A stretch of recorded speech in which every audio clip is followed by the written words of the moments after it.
3, 2, 1. Hello everyone, good evening, good morning, good afternoon, wherever the hell you are and you still have the courage to watch this show. We are in a Carlisle Historical Park in Alexandria, just outside Washington, D.C. in the United States. I'm here with my friend and technically still my boss, Paul Elam. Very technically. Very technically still my boss. Let's call that extremely technically. Extremely technically. Hi there, Paul. Welcome to my How you show. doing, Lucien? Doing fine. We've been. This is only the second time we meet, actually, isn't it? I mean, we met in London in 16. Yeah, we met in London in 16, but we've been working together for like 8 years now, 7 years. 8 years, 7 years, something like that. Something like that. It's been a long time. I'm older now than I was then. Yeah, for sure, for sure. And you know, it's really interesting. I got to meet Bob yesterday for the first time, and you know, I feel like I've been knowing Bob for a long time because we've been doing shows together. The internet is really amazing, isn't it? Yes, it is. It's creates a lot of things that you just don't expect. Yeah, to me, it's still amazing what's happening with the internet. The internet is still amazing to me because if you had told me, let's say, even as late as '98, let's say, that's what, 20 years ago. If you had told me that in 2018 I'll be in the right next to the United States Capitol talking with someone whom I've been working for the previous 8 years without meeting in person. I mean, up until 16 we had never met in person. It's really amazing. You know, I started, the first time I got avoicefrommen.com was in 1997. Mm-hmm. And the internet still wasn't ready. Mm-hmm. I knew it had the potential, and I started avoicefrommen.com, and I got my little HTML handbook and, mm-hmm. and learned some basic raw coding, and finally after about 3 months of work got the site up, and we got exactly, I think there was literally maybe 10 or 12 visitors the first year. Mm-hmm. And I thought, okay, we're not ready yet. Mm-hmm. And then just in the period of time between 97 and 2008, mm-hmm. the internet exploded. Mm-hmm. And now I'm here meeting Robert O'Hara, and I'm meeting MGTOW Man, a guy that I know pretty well at this point, and Sage Gerard, who's also been the activism director for AVFM, and yourself, who basically, I don't know if we ever had a title for you, except it was like general ass kicker and importing the whole of Europe and the rest of the world into the consciousness of AVFM readers, which was a big important thing to do. And it's just amazing, all with laptops. Yeah, well, all with the laptops and just conviction, I guess, in a way. So, you know, a few days ago, as we're filming this, so maybe 2 weeks ago, as you are watching this, because there's no way I can edit this on the road, or maybe I could, but I would rather spend the time talking with people rather than editing footage. I can do that back home. But a few days ago, as we're taping this, I was invited on a stream with Rocking Mystery and the Ignored Gender, and I'm really sorry I can't remember the lady's name. She was such a sweetie. And we're talking about the men's rights movement, and too bad that the internet connection failed. Thank you, Comcast. Oh yeah. And the internet connection failed, so I didn't get the time to finish that. But the topic that Rocking Mystery had chosen was really nice. You know, it was we were just beginning to talk about the successes and the failures of the men's rights movement and how things progressed. Now, I'm not going to go through the history now, but I think this would be a nice thing to start to get Sure. into the meat of the matter. Where do you think we succeeded so far? Certainly, if you look at the old tagline for AVFM, changing the cultural narrative, we succeeded. There is no doubt that people are aware, and they may, you know, they've been influenced a lot by mainstream media, which we have forced, and a lot of that awareness is negative about the men's movement and men's rights activists and MGTOW and all these, you know, this diverse group of people that generally constitute a men's movement. There is a lot of negativity about it, but they're no longer unaware. We have forced a lot of major online publications to quit allowing comments, because what used to be 10 or 12 years ago, 1 or 2 dissenting comments and a bunch of, you know, Hail Marys for the grand feminism, now's turned into a huge amount of dissent. and it's closed things off for them. It is, and I think this is part of the role. There were a lot of factors into it, but I really think that what we've done was part of a greater social movement that ultimately enabled us to elect somebody like Donald Trump as the President of the United States. I don't think that would have been possible without these cultural changes. So I think in that way, it's been a huge success. One of the ways it's been a failure is the way that it will always be a failure. We're never going to defeat gynocentrism as a cultural phenomenon. It's too powerful, too much wired into our DNA. There's going to be white knights 10-1 over white knights are going to white knight. White knights are going to white knight, and they're always going to be the predominant majority. And entitled women, gynocentric women, are always going to be the predominant majority. But at the very least 2/3, if we are to believe the studies. About 2/3 of women have an in-group bias, whereas a third of women don't. And with men, it's about a quarter that do have an in-group bias, and 3/4 of men don't. So, and I don't know if I believe that a full third of women don't have an in-group bias. I also think it's probably lower. Yeah. But just the same, we have succeeded in creating a subculture of people now. I mean, we usually have to travel to meet each other, sometimes great distances, which you and I met in London. Now we're in Washington, D.C. It may be Madrid next time. You never know what's going to happen.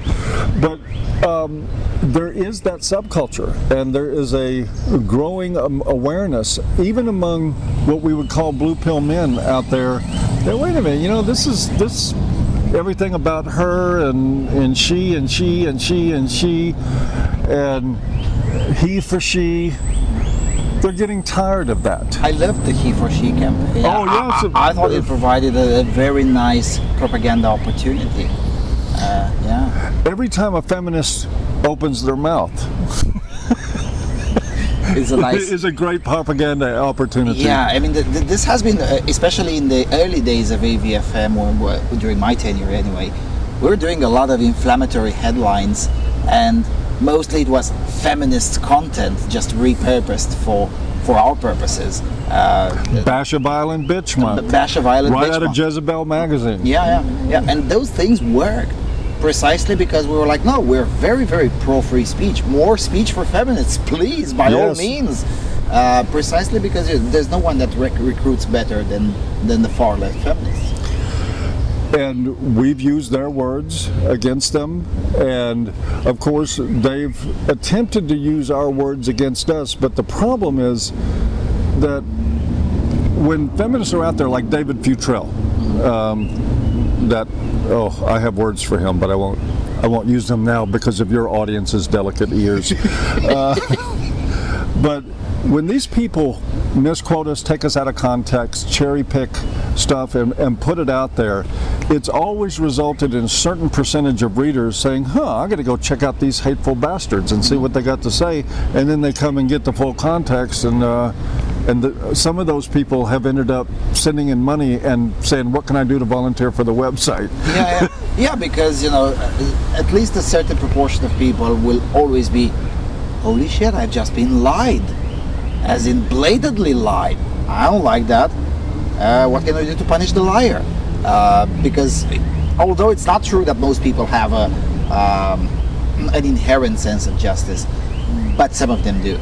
And some of them are quite fierce. And when you lie to them blatantly, and especially when they figure out that they've been lied for decades, that's the wave of rage that emanates from these kinds of people tends to be quite. And of course, that anger, when it gets expressed, is exactly what feminists are picking up and saying, see, this is terrible, because there's a taboo against angry men. Mm-hmm. Men are not supposed to be angry unless it's in defense of women. Mm-hmm. And then, of course, it's perfectly acceptable to be violent and murderous and rageful and anything else that women want. Proxy violence has been the thing for women for quite some time. Absolutely right.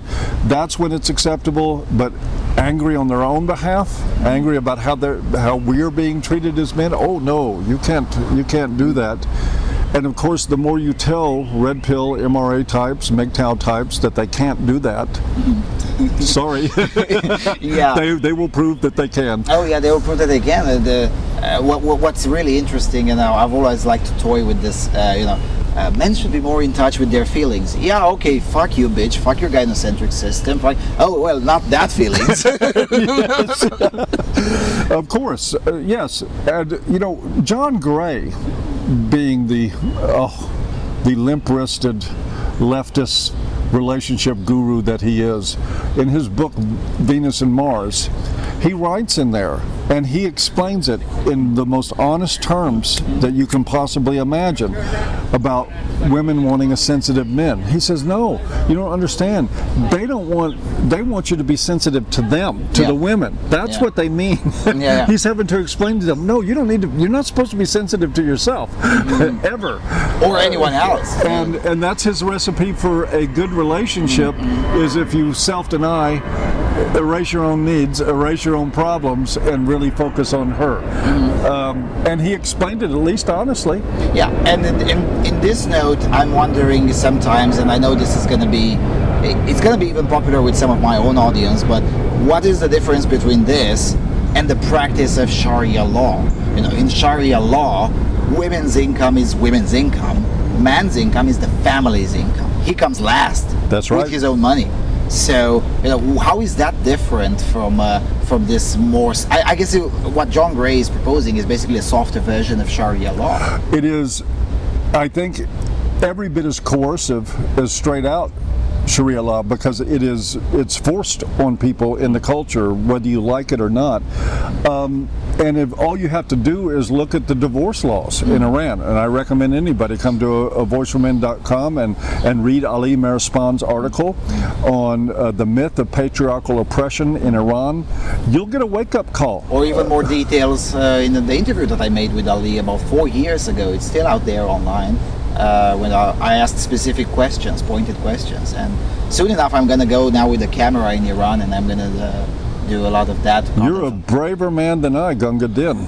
Yeah, well, no, I don't have an American passport, so as a result, it's actually a privilege. When you go to the Middle East, as long as you don't have an Israeli visa or an American passport, you can do whatever you want. So I'm going to try to do that. But you mentioned earlier that we failed, or at least failed words were supposed to fail, namely that you can't defeat gynocentrism, which is absolutely correct. But I view gynocentrism just like I view any form of totalitarianism, namely that it's the rust that keeps on eating unless you take care of it to remove it. So the fact that there are societies out there which are less gynocentric than this country proves to me that it is possible to tame gynocentrism. And there's historical examples going way back. Plenty of societies that were, somewhat gynocentric, but nothing like you see today. I think it's possible to improve things drastically. In the meantime, what we can do, and what we are doing very effectively, I call it a revolution, one man at a time. We reach out. All we have to do is get a guy at the right moment of his life and explain to him that this whole narrative about what he's supposed to be to women, and what he's supposed to be to society, and what the church told him he was supposed to be, what his parents told him, what his girlfriends told him, what everybody tells him supposed to man up, and that once he gets, wait a minute, that's bullshit, all of it, and he can just throw it out, then we have a converted person who will live a better life, and probably at significantly less risk of suicide throughout the span of his life. Considering that it's very high, especially among recently divorced men, it's very, very high. Recently divorced blue pill men. Yeah. And to be even more precise, recently divorced blue pill white men. And middle-aged. And middle-aged, yes. Yeah, it's drastically high in that group, and of course nobody cares about that except us. But that is the cards we're dealt. Yeah, it is the cards we're dealt, and definitely we're not gaining anything by whining about it. But we do get a lot by agitating about it and by converting, as you said, one individual at a time.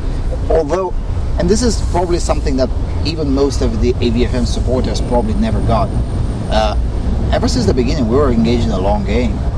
We played the long game. I mean, I'm sure you remember in 2011, 2012, when things were getting really bad, and there were basically you and I and a few other people are like, things are going to get better, especially in the culture, and it's going to be happening soon. And everyone's like, it can't possibly be. Look, here's this the insanity here, this insanity there. This, but things did get better. So they did, and then along came a filmmaker who said, "What are you guys up to? Let me film this," and who thought she was going to expose us as being the blatant misogynist, hateful patriarchs that we are, and then ended up getting her brain fried on too much truth and made a movie that put her in the minority too. It's working. And it is a long game. And yes, I think that's probably out of my email box the biggest frustration I have is people write, let's march on Washington. You know, when is this going to happen? When is that going to happen? And probably 40 years down the line. 50, 70. Yeah. And you think about it. Seneca Falls for women, 1852. Was it 48? Anyway, 52. Something like let's that. call it 1850. 1920 was the 19th Amendment. 70 years passed between Seneca Falls and the women getting the vote. And people now are impatient with the men's movement. This is why I get sort of, with some of my MGTOW brothers, I see in the comments every once in a while, what has MRA ever done accomplished that? Nothing. MGTOW is the only way. Or MGTOW, it's this sort of MGTOW versus MRA mentality. And that is a direct reflection of somebody that doesn't understand a fucking thing about what this thing is about. We've accomplished a lot.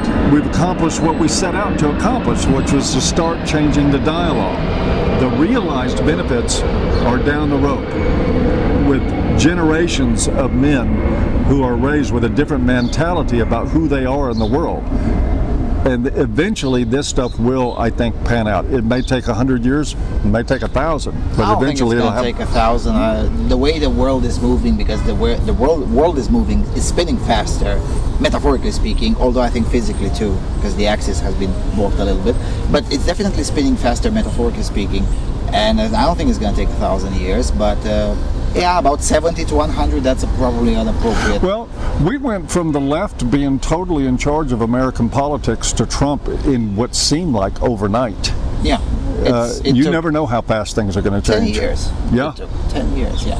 And the thing with Trump was that he was the first one to say, look, men are getting a raw deal, and in oftentimes worse than women. You know, that's not something that, you know, if we had told, if we had said, I think we did, either you said it or I said it, I remember writing something like this in one of the articles, that look, it's going to come a time, and it's probably going to be this decade, so that will be before 2020, when a politician will say something that looks straight out of the pages of AVFM. And I remember the skeptical comments are like, it's just never going to happen, definitely not within such a short period of time, and I'm like, we'll see about that. And it's already happened in Australia, and it's already happened in the UK. Yeah, and God knows they need it in both of those places. Yeah, and it's been happening in Germany, it's been happening in all over the place. It's suddenly been happening in Sweden, believe it or not. In this election, there is a portion of the campaign that's concentrated straight on countering feminist message. That's a little bit too fast even by my standards, and I'm very optimistic in general when it comes to the success of Agitprop. That's a little bit too optimistic even by my standards. I mean, to the extent that to see a leftist magazine like the ETC is in Sweden criticizing the feminist initiative for being unfair to men and being against competence, basically. That's not something that that's not something many people would have predicted. No, and you look at Trump, who also has made other statements, other very blue pill statements. I remember once during the campaign, he said he didn't care about men. That what he was saying was, I already have the men's vote. He was saying, I don't care in that respect. But you look at, and he has, you know, he put Ivanka in charge of, you know, doing women's initiative, very feminist looking. Not 100% great, but at the same time, out goes the Dear Colleague letter. At the same time, out goes the commissions for girls and women. Yeah. what he's saying and what he's doing. Yeah, that did go down unnoticed, wasn't it? With the Commission on Girls and Women, it was something that I celebrated. But everyone was like, "Well, when did that happen?" And I'm like, "Well, here's the link." He just didn't create any fanfare about it. He just pulled the plug on that stuff and said, "You don't exist anymore." And all of a sudden, the White House websites on that stuff went down, and they were gone. And I was surprised. To me, what surprised me, now there was some backlash, at least in the media, from feminists about the Dear Colleague letter, but nothing about the commission. I didn't see hardly anything about that. It's almost like they just, when somebody fought back, they kept their mouths shut. This is what many of us have been saying, and not just MRAs. I'm also thinking about people like for better or worse, Milo Yiannopoulos, and other people who kept on saying, look, if you just say no to the left and you just tell them to fuck off, nothing's bad is going to happen. Nothing bad is going to happen, because a lot of they do have some real power for sure, but a lot of it is also projection. A lot of it, they just create the feeling that they have a lot of power, which they don't. Which is why probably people like us are very, very unpopular, because we also do the same thing. We play by the same book. And because we do that, case in point, if you remember back in London in 16, when we met the chaps from Norway, and when they learned the details about our organization, were like, I thought it's a lot bigger, and they were like, yeah, that's the purpose of politics. That's the purpose of politics.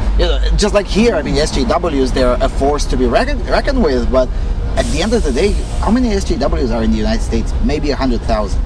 Maybe 1 million. Let's be very generous. 1 million. That's really generous, yeah. But really generous. I know. For argument's sake. For argument's sake, 1 million. Well, up to 320 million people. There is a mathematical term for that. It's called statistical zero. Yep. That's what social justice warriors are. But they get to wield a lot of power because they have a fantastic playbook. And up until we came around, there weren't many people on, let's call it the non-left, willing to use it. Why do you think that was the case? And it still is the case in many ways. Many people on the non-left are reluctant to pick up the playbook and turn the tables. I think that there's a phony sense of propriety on the American right. Republicans have historically kowtowed every time somebody accused them of being misogynist or Islamophobic or homophobic or racist, which has been the left's playbook the whole time. You just beat them up with ad hom and these kind of negative labels, and they cater and they cave in. One part of the reason that works is because women are very, very quick to believe the charge of misogyny or sexual assault or anything like that. I mean, you point the finger and women hate your guts. Yeah. And those women are voters. I mean, we could have a long discussion about the 19th Amendment and how much damage that it's done to our culture. But I think part of it is just gutlessness. There is this great sort of stuffy sense of fake nobility on the right a lot of times, and we're very proper and we fear God and we do the right thing and we fight for right, and then somebody says, you're a racist. Oh, I'm sorry. That's what makes Trump so important to me, is that he said, excuse me? Yeah.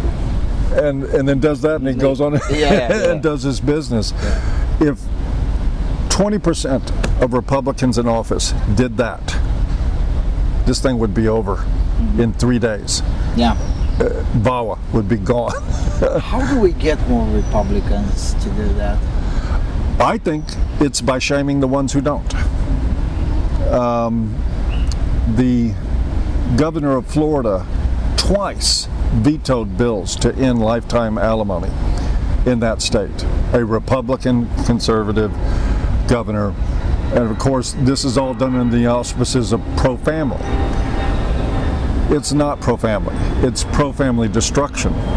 Family courts are where families go to die, and where children go to lose at least one parent, sometimes both.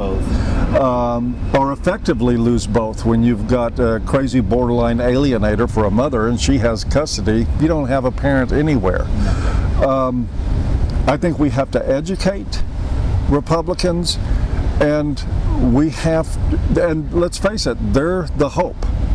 They are. I mean, I don't even like to say this. As you know, at ABFM anyway, I've maintained pretty strict nonpartisan attitudes about a lot of things, although I've made it no secret that I'm not a friend to the left. We've never endorsed a candidate, and maybe it's time we started considering doing that. Because right now, the only hope... Sorry, folks. Well. What are you going to do? The only hope that we have legislatively is from Republicans. But I think it's also really important to remember that everyone's best hope has nothing to do with the government. Nothing to do with the government. It's every individual man's choices. Don't get married.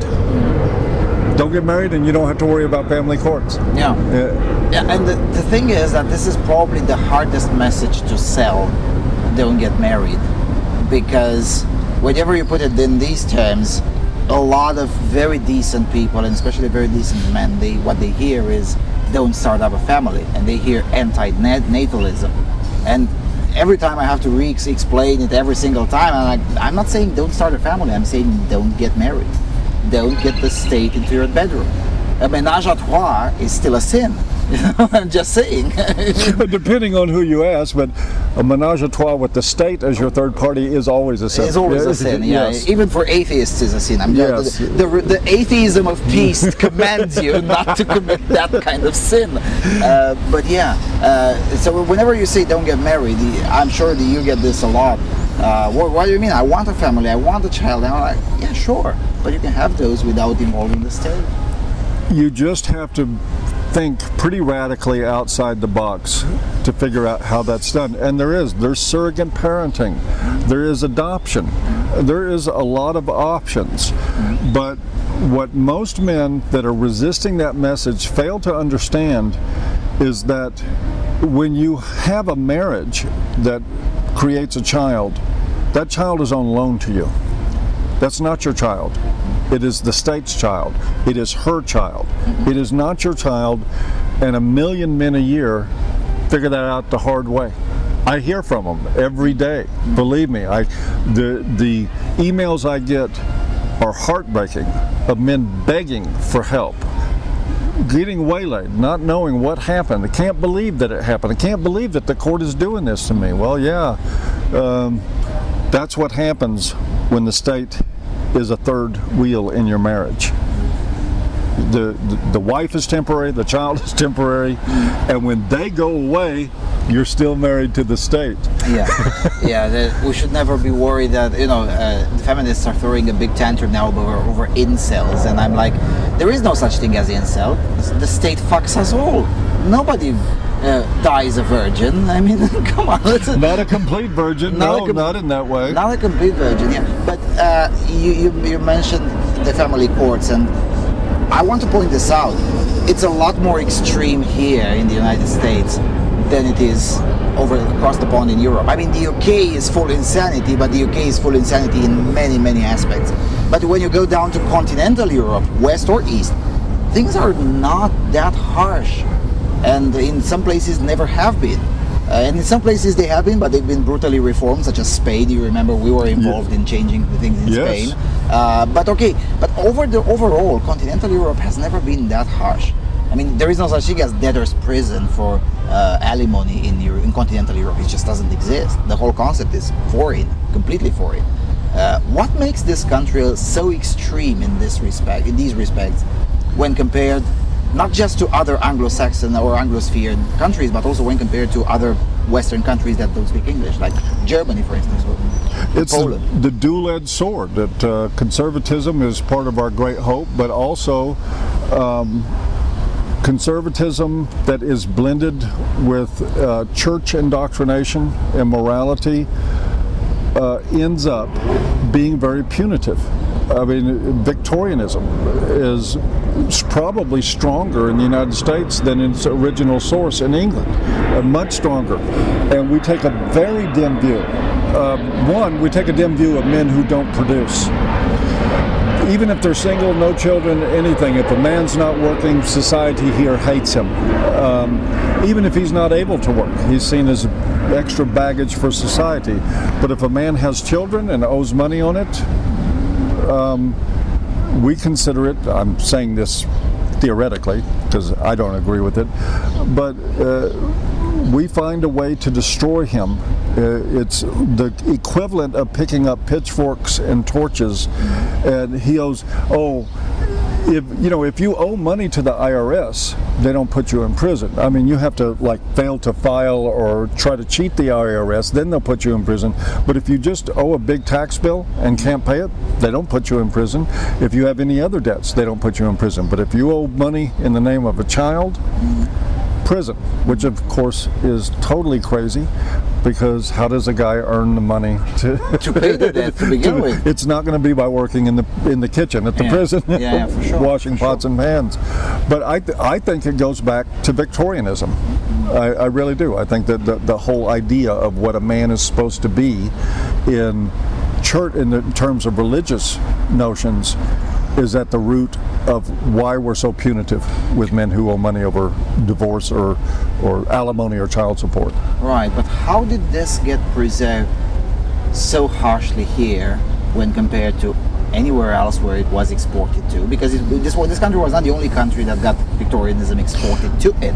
But how did it get preserved so much here when compared to other places? And more important, why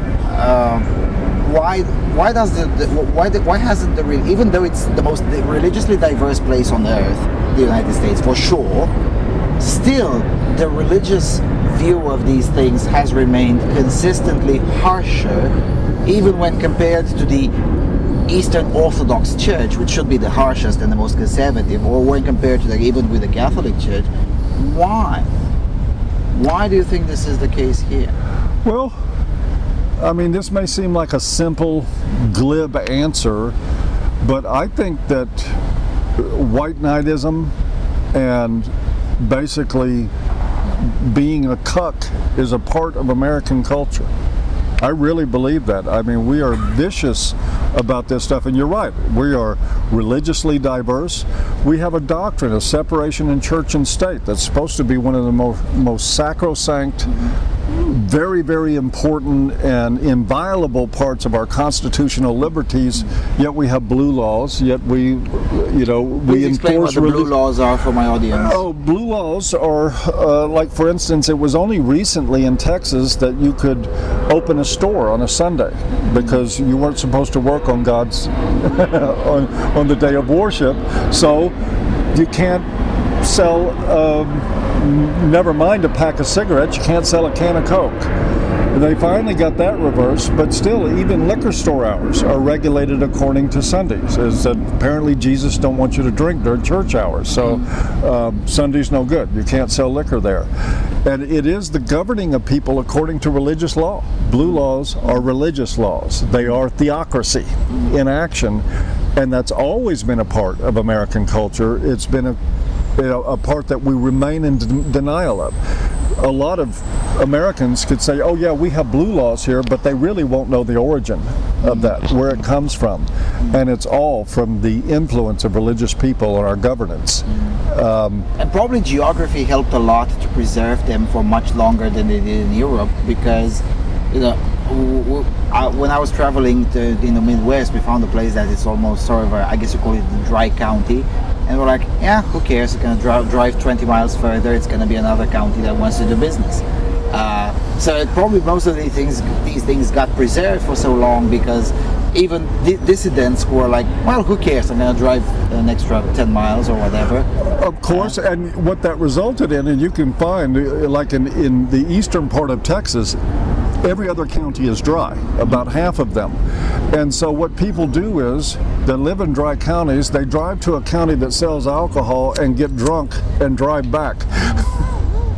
So having a dry county increases the incidence of drunk drivers on the roads. And you try to explain that. Of course, they say that the counties in East Texas are dry and will remain dry as long as the Baptists can stagger up to the polls and vote.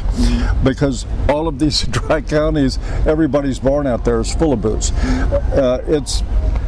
It's just crazy hypocrisy, and it's quite entertaining. Well, until you're in jail. Until you're in jail, then it's no longer fun. Then it's no longer funny at all. Can this cycle of hypocrisy be broken?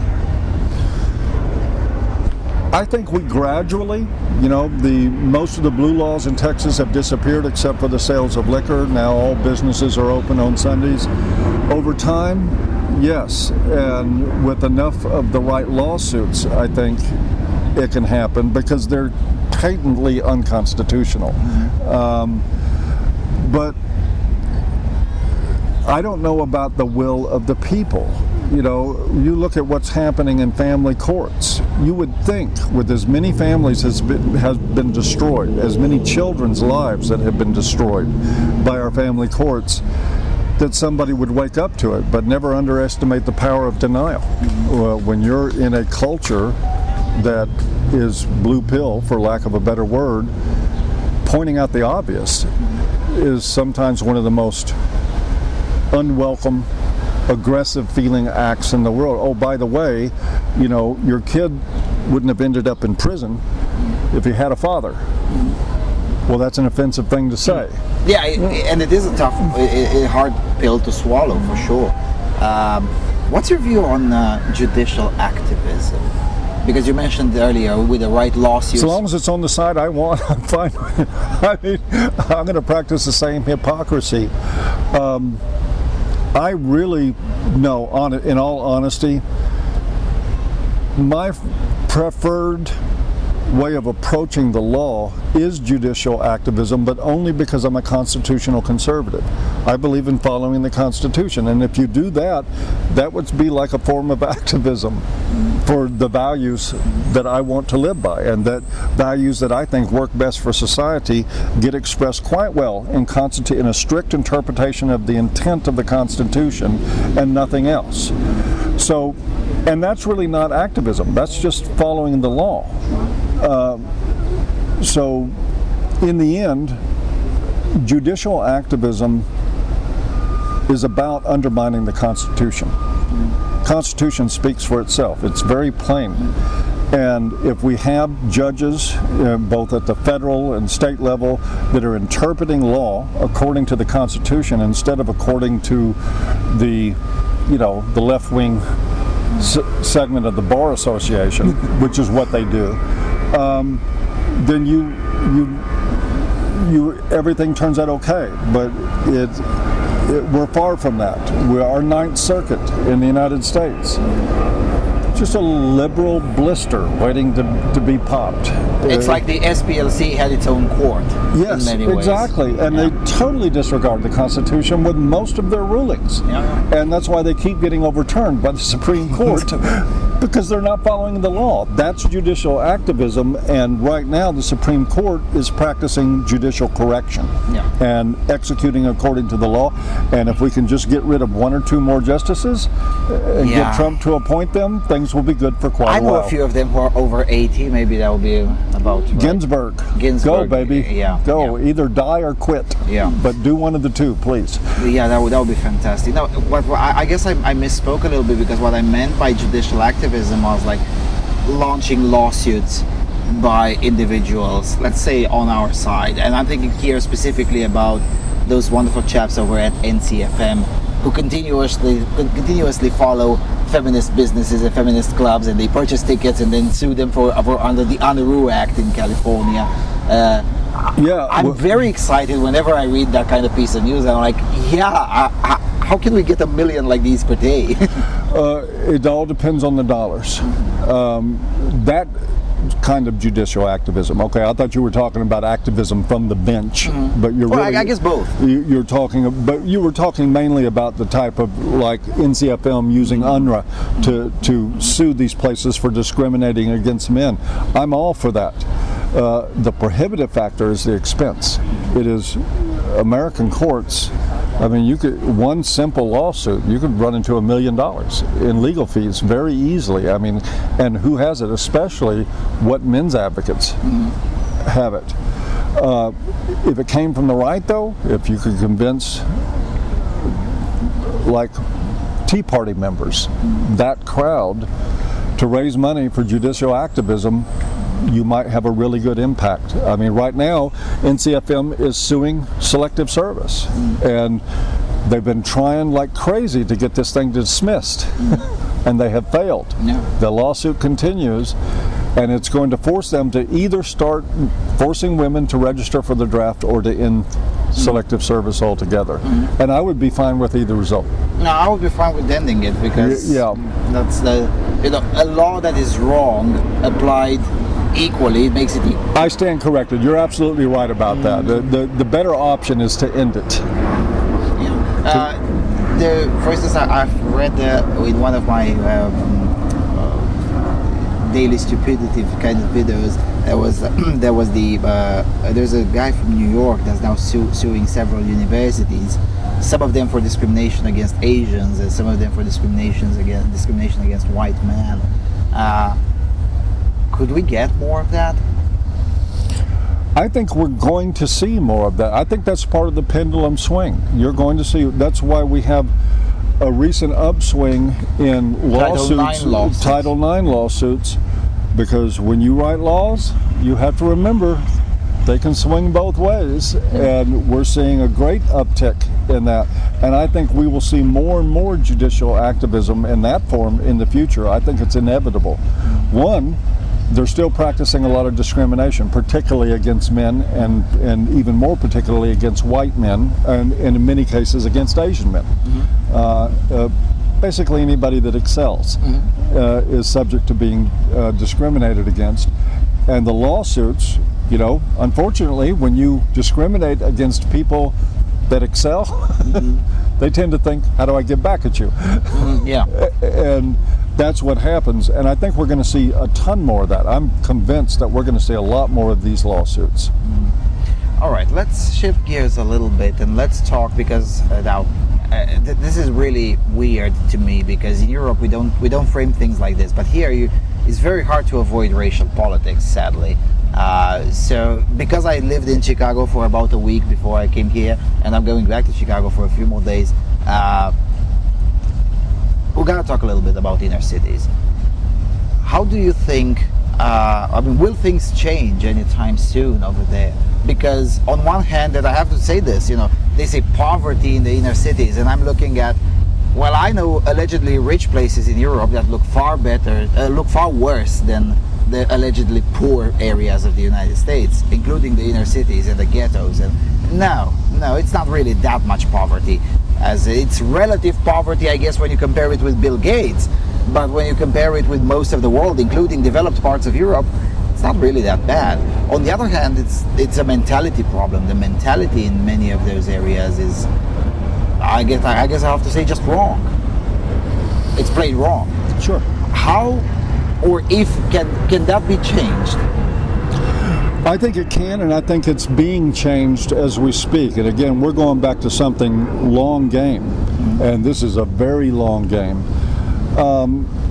I think that African Americans in the United States are waking up to the fact that they've been on the Democrat plantation for a long time. That they have about since LBJ, I would say. Yeah, and they've had their families eviscerated.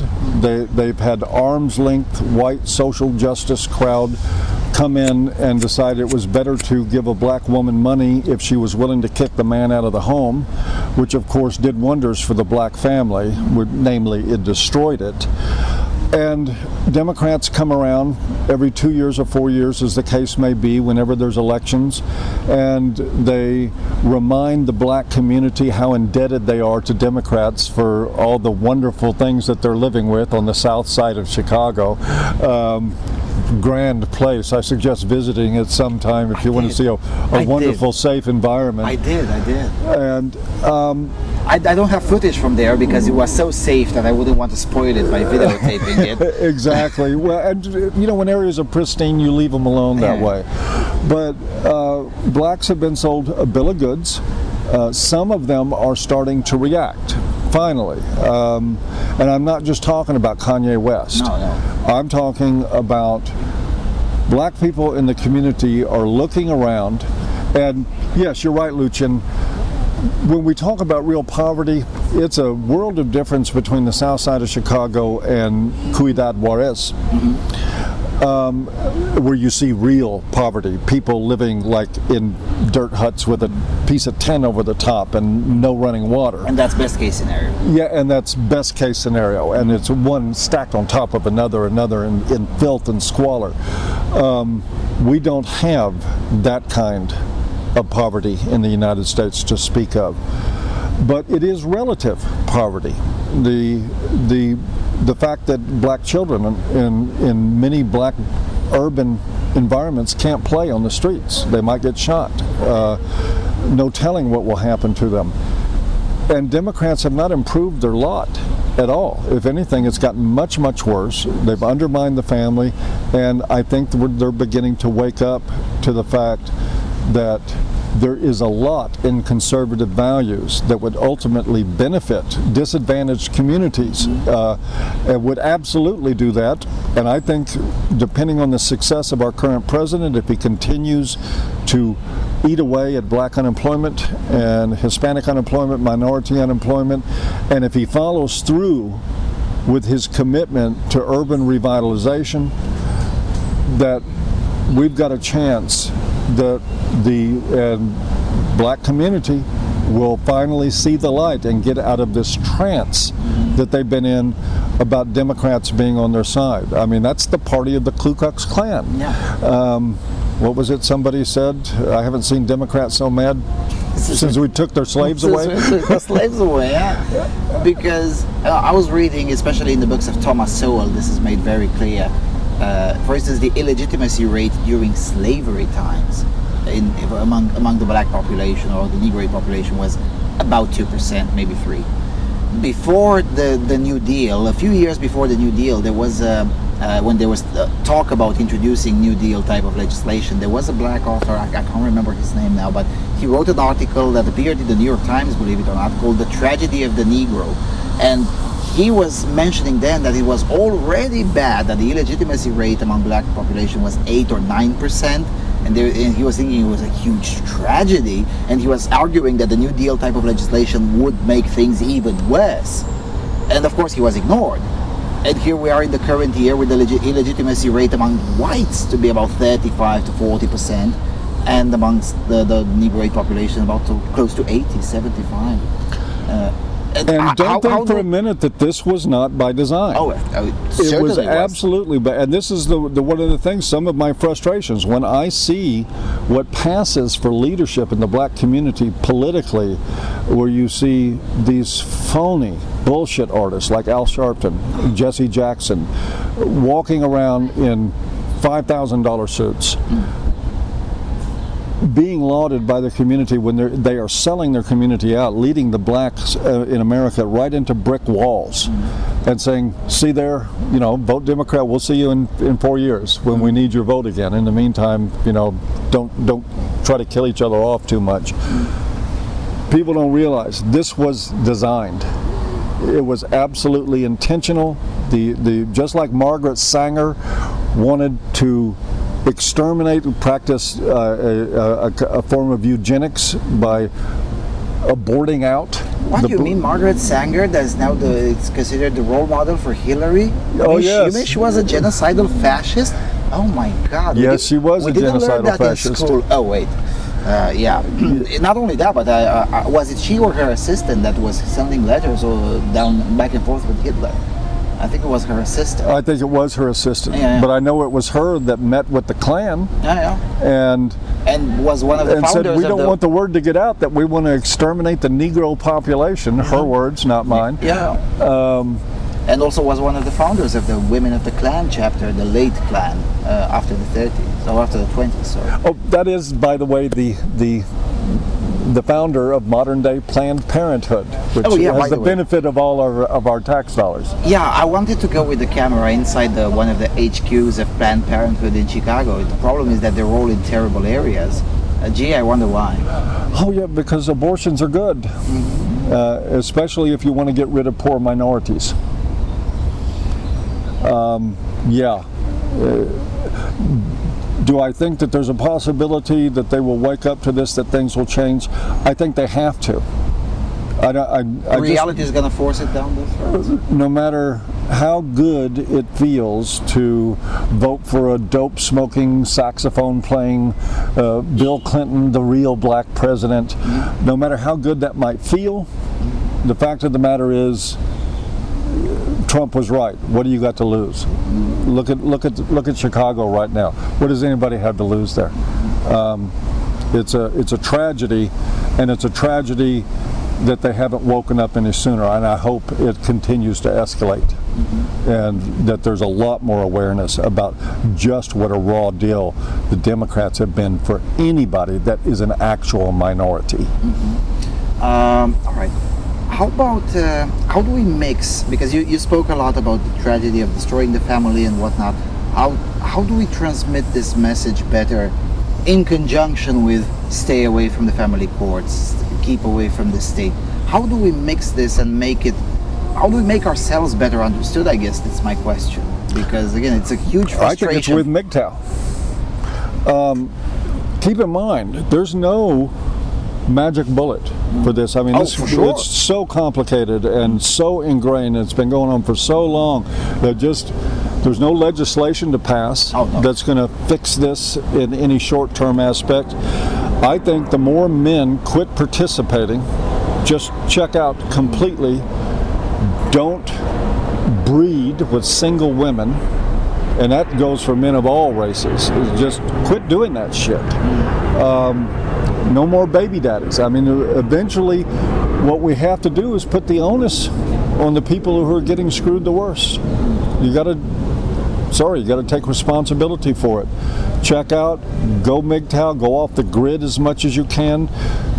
You know, work your life so you pay the least amount of taxes, so you support the system the least amount possible.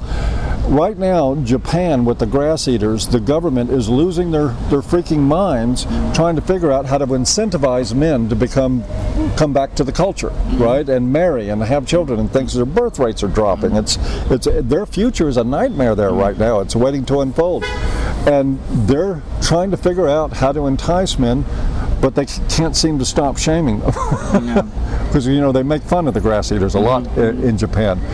Although I think in Japan is a little bit more complicated, because it's not just grass-eating men, there are also a lot of grass-eating women. Oh yes. The whole culture is fucked up in Japan.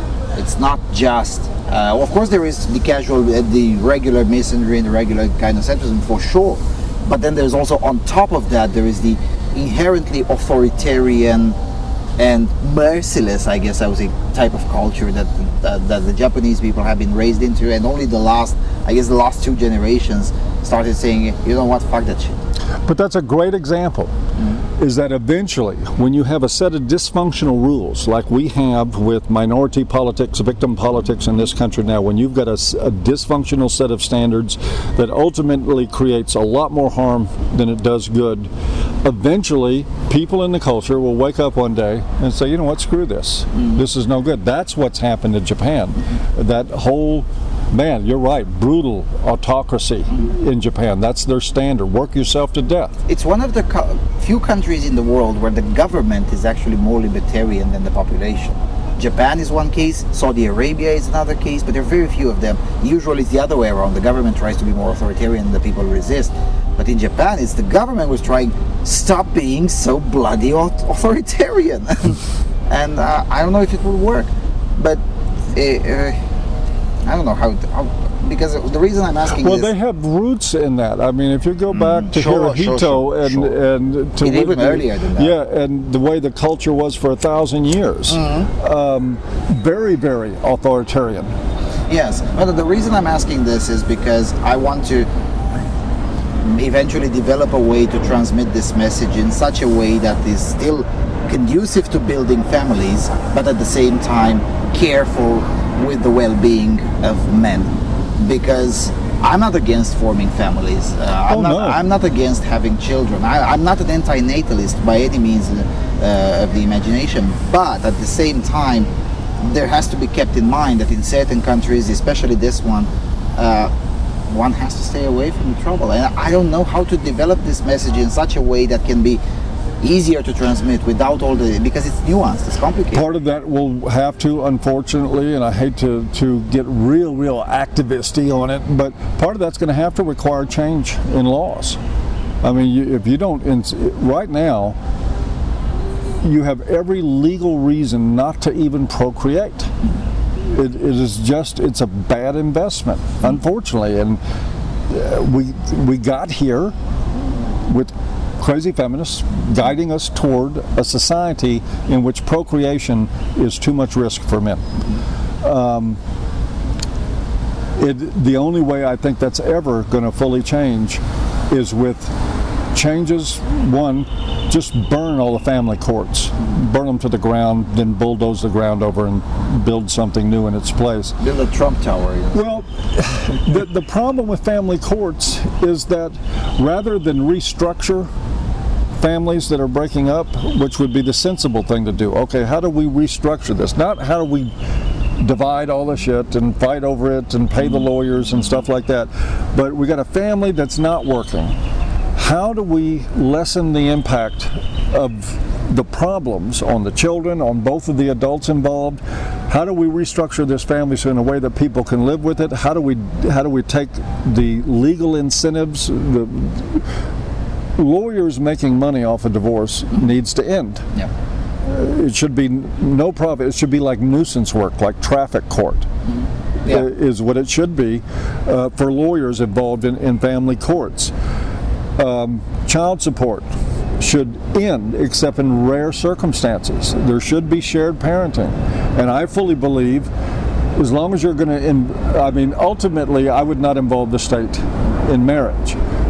That's not a realistic ambition, though. The state is going to be involved, and as long as it's going to be involved, I'm a firm believer in telling both parents, okay, you had kids, your marriage is not working out. Guess what? You're still fucking responsible for your children, so you will find a way to communicate with each other. You will find a way to co-parent, and if you don't, then you're going to be in trouble, because now you're screwing your kids' lives up. But right now, the court is doing that for the crazy parents. They're just saying, okay, let's just automate all this destruction. That's got to end. That will take extreme legislative reform, and then you have to go up against these powerful lobbies. I mean, family law attorneys have a very, very powerful lobby. Because they're very wealthy, because they make a lot of money off of every divorce. Well, what they do, their game is, guys, if you ever get a divorce, you're going to find this out.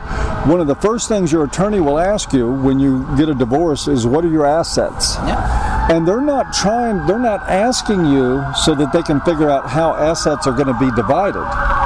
They're asking you what your assets are so they know how much of your estate they can eat up in legal fees before they will then magically come up with a solution and say, okay, we'll settle this now.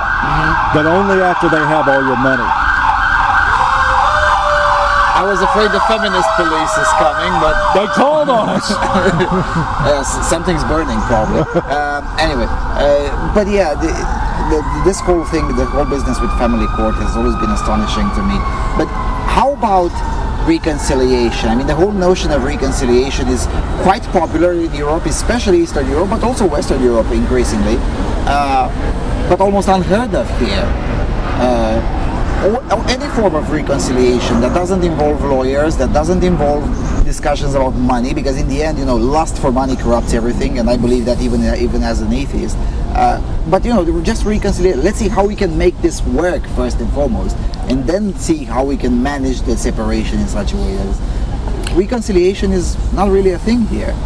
Except for religious services, which most of them are also... Well, it's because we practice family law the same way we practice medicine in the United States. Procedures. If they don't smell money, they lose interest really quickly. That's the big problem. And that's why even a lot of medical treatments, what they found, there's a great story with Linus Pauling, a absolute scientific genius and Nobel winner. came up with some treatments for some forms of cancer that just involved changing diet and a certain strict dietary regime. The AMA went after him and blacklisted him, so he couldn't get any more funding. Why? Because there's no money in diets. They'll do the same thing with reconciliation. The Family Law Attorneys Association will come after that and fight it, and they'll win. So the only way that we defeat that is with dead lawyers. You know, this reminds me of a line from Other People's Money, if you remember the film. Oh, Danny yes. DeVito, you know what happens when capitalism gets fucked up? The commies come back to power. And the first thing they do is they shoot all the lawyers. But maybe that's not so bad. No, but I was thinking about the model, and this is how it is done. It's now becoming recurring practice in Romania, for instance. There's this thing called private mediators. They do charge a fee, so they do make money, but they don't make a cut out of the estate. They have a fixed fee, or even if it's variable, it's nowhere near that prohibitive as it is here, relative to the income, I mean. So maybe that could be approached. Anything's possible, but I still think that our greatest difficulty is the moment you start taking the money out of it, you're going to have a war on your hands. And you're going to be going up against very rich, powerful people, because these attorneys not only have tons of money, they have political connections. It is short of revolution, and I wasn't kidding. I mean, I'm not advocating violence, but I'm saying unless we have a lot of dead lawyers, it's probably not going to change. All right. Well, let's move to a little bit of internal kitchen, so to speak. Okay. What's in the bag soon enough for, let me use a Fidel-Bogian type of expression, the politically activated non-feminist sector? What's coming up in the next, let's say, 18 months? Well, I can only tell you honestly. What you're cooking? That I'm going to be doing the same thing, and this involves a little bit of history. AVFM in its heyday, and things have slowed down on that end of doing things quite a bit. We served our purpose. I mean, it's almost, I hate to pull a George Bush and say mission accomplished, but essentially it was mission accomplished. We wanted to change the cultural narrative, and it changed. My work, and I say this as an MRA, is focused on reaching men now, strictly. If you see the videos on my YouTube channel at An Ear for Men, they're focused entirely on men's self-perception. That's all it's about, because a guy that gets free up here, this is the magic spot. It's not the law, it's not whether or not women approve, or not whether or not their family approves, or anything in society. Or the assholes down the road. Or the assholes, especially the assholes down the road, and the assholes. Yeah, down the road is the Congress, by the way. Yes, it is down the road, those assholes. When men get that they are not slaves to a bogus, insane, abusive cultural narrative, which is what we've always had for men, once that clicks in their head, that's a life changed forever, and that's changing lives down the line. So all I'm focused on, and I do average 2 videos a week, 8 videos a month. There are talks strictly focused on men's internal lives, not on politics. I mean, politics, I've done a couple of talks on Trump and what have you, a little bit of that, but only as it applies in the end. The reason Trump's such a great example, Trump is what men, I believe, should try to aspire to be like. A guy with balls this big that says, fuck you, and says it in those words. He doesn't say a polite fuck you, he says fuck you, fuck you. And I think that that sort of attitude in life is the most freeing thing that we can give men right now, and it's available to them the moment they want to grab it. It doesn't have to wait 10 years for legislation. It doesn't have to wait for a new president or a new Congress or anything like that. They can grab that stuff right now. And you know, for whatever part other people may play, I know Warren Farrell is working on his commission for men and boys. That's fine. Personally, I don't want a commission for men and boys. I don't want a commission for anybody. I don't want the government in anybody's life. but men freeing themselves from a sick narrative. Now that we've opened this up, gotten the Red Pill movie made, changed the dialogue enough so that the idea of men having issues isn't such a crazy thing anymore, now we can start talking to men directly about how they're going to change their lives, about how they can protect themselves, and how they can, you know, feel good in a world that wants them to feel like crap. And the moment they get that, all that changes. And that's the only activism I'm interested in anymore. It's the only thing I want to do. Nothing big. We'll continue to have conferences. We're looking at Minneapolis for 2019. And I mean, talk about a feminist. This is Duluth area. I was about to ask, are you going to make it in Duluth? I would like to make it in Duluth, but the thing that was prohibitive was transportation. It's a long way from an international airport. We get an international audience, but Minneapolis is feminist central. So believe me, there's going to be some upset people about this, and that's fine. That's part of what we want to do, because part of the whole message to me of Red Pill is you live a free life, not worrying about whether it pisses people off, not caring, and being able to laugh at it if it does, which is always good and healthy. This is the secret, isn't it? I mean, we've been able to do these things while having fun. Because I always get these emails whenever I start talking about my history, and I say, oh, well, I started doing agitation like 2001, 2002, it depends on how you count. And they're like, what keeps you going for so long? And I'm like, I'm having fun. You know, that's really the funny thing, because, you know, I believe in the old expression, if you're not a liberal at 20, you have no heart. If you're still a liberal at 40, you have no brain. And I was a young liberal. And at the time that I was a young liberal... Then I guess I don't have a heart. Yeah. At the time that I was a young liberal, it was fun. We were the edgy ones, and conservatives were sort of stodgy and stiff and what have you, and now that's reversed. Now the liberals, even young people, college students, they're very serious, you know, and very uptight, and they have sticks this large shoved right up their rectums and help them sit up straight. And we get to relax and have fun and make jokes about things and laugh our asses off, and it's a lot of fun. And so I got the best of both worlds. I was a liberal when it was fun to be a liberal, and now I'm conservative when it's a lot more fun to be a conservative. And I hate to see these young college students. They're so serious, man. I think that's really problematic. You shouldn't be using these kinds of words, especially when we have minorities over here, you know. Really? I mean, you know, I've known very old, uptight, authoritarian religious people, and even those people were much more fun than some of the college kids today. Oh, it's just, I feel for them. They don't even have the joy of youth. Yeah, they think that we're looking down to them with disdain, but we're like, no, it's more like pity. It is pity. It is pity. It's not really disdain. You can't have disdain. They're too stupid to be disdainful about it. You can't have disdain for a 17-year-old, but pity, for sure. Pity's like, God, you're 17, 18 years old, you're in your first year of college, and you're sitting here railing about Thomas Jefferson. And toxic masculinity. Have a cigarette. and needing a safe space. Have a cigarette. Let's grab a beer. Yeah, we used to say, have a joint and a beer. Mm-hmm. They're saying have a safe space in a puppy video and a peanut butter sandwich. It's oh well, and I know in saying that I begin to sound like my old man who's like, look at the younger generation, the world going to shit. But you know what? It is. It's freaking insane how sensitive and how joyless the younger generation is right now. It's pathetic.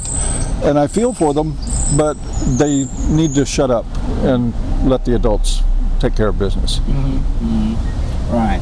I hope I'll be able to attend the next year's conference. I really do hope so. I hope so. I hope you'll be speaking at it, because I think you'll have maybe some more to share with us at that point. Yeah. Well, the last conference I was able to participate at, the 16 one, it was the first time I mentioned agitprop in public. Because I was a little bit nervous then, because I had never spoken in public about agitprop until what was it, July 2016? It was July of 16. Yes, yeah. And that was sort of a milestone. Maybe, who knows, maybe I come up with another crazy idea by 2019. By that time it becomes more acceptable to talk about agitprop and subversion in public. This is one of the things that maybe I should share. I've had a few people say that I feel weird to talk about subversion in public, and I'm like, yeah, why? It's like, well, because it kind of feels commie and whatever. Well, it's not my fault that the commies made the methods. But I would be damned if I'm going to leave the methods only to them. Absolutely. Right. Well, thank you for coming to my show. I hope people have learned a little bit, because I wanted to have it, a little bit more free flow rather than a scripted, fuck scripted videos. Bad day for a script. Yeah, there's time for scripted videos too, but considering how humid it is here and how hot it is here, who the hell is going to put a script here and hide it? Because no. No, so whatever you got, folks, it was right off the cuff. It was right off the cuff, yeah. We didn't touch enough about the subversion work, but maybe we shouldn't, because that's why it's called subversion. But the reason I'm mentioning it, as a closing remark, is because what you're seeing, even on this channel and on Paul's channel, and especially on AVFM and others, and NCFM, it's not the whole picture. It's a little bit more complicated than that. It's actually quite a bit more complicated than that, but if we went into all that, it would take the fun out of it. It would take the fun out of it, and especially it would ruin the element of surprise. And I always liked surprises when I was a kid, and now I love preparing surprises for our friends on the far left. I got a lot of Kinder Surprise for you out there, folks. If there's any leftist accidentally still watching by the portion of this video, that plane, just saying. All right. Well, then, thank you for coming to my show. It's been a great pleasure, and I guess let's go have a beer or something. Let's go have a beer, Lucien. All right. Thanks a lot, buddy. Cheers. Thanks you all for watching. Bye-bye.